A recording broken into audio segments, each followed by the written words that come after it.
গণতন্ত্রকামী প্রিয় ভাই ও বোনেরা, এবার আমি সারা দেশে আমার দলের নেতাকর্মীদের উদ্দেশ্যে দুটি কথা বলতে চাই। আপনারাই বিএনপির প্রাণ। শত নির্যাতন, নিপীড়ন, হামলা, মামলা, হয়রানির শিকার হয়েও আপনারা জাতীয়তাবাদের আদর্শ বিচ্যুত হননি।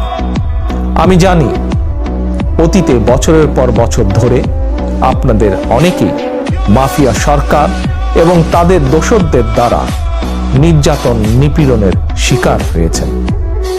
তবে বর্তমান পরিবর্তিত পরিস্থিতিতে আপনাদের প্রতি আমার একান্ত অনুরোধ, অতীতে নির্যাতনের শিকার হওয়ার কারণে আপনারা কেউ দয়া করে প্রতিশোধ পরায়ণ হবেন না।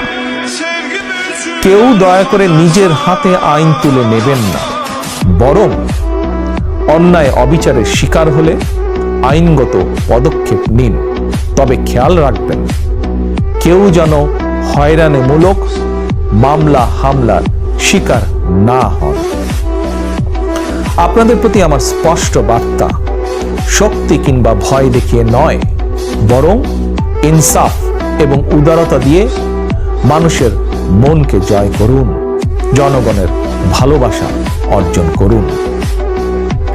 পরিশেষে বিএনপির ৪৬তম প্রতিষ্ঠা বার্ষিকীর এই শুভ লগ্নে আমি বলতে চাই, স্বাধীনতার ঘোষকের প্রতিষ্ঠিত দল বিএনপিকে mother of democracy Begum Khaleda Zia দেশের ৮৭,০০০ গ্রামের প্রতিটি ঘরে ঘরে পৌঁছে দিয়েছেন।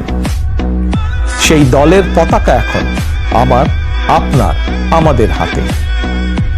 এই পতাকা এখন শুধু বিএনপির দলীয় পতাকাই নয়, বরং এই পতাকা এখন দেশ এবং জনগণের স্বাধীনতা ও অধিকার রক্ষার প্রতীকে পরিণত হয়েছে। সুতরাং যারা এই পতাকার মর্যাদা সমুন্নত রাখতে চান, তারা কোনো প্রকার অনৈতিক কিংবা অনধিকার চর্চায় লিপ্ত হবেন না। বাংলাদেশের জাতীয়তাবাদী শক্তির সকল স্তরে, সকল পর্যায়ে প্রতিটি নেতা, কর্মী, সমর্থক, শুভাকাঙ্ক্ষীকে মনে রাখতে হবে, জনগণ বিএনপিকে বিশ্বাস করে, বিএনপিও জনগণকে বিশ্বাস করে, কারণ জনগণই বিএনপির সকল রাজনৈতিক ক্ষমতার উৎস।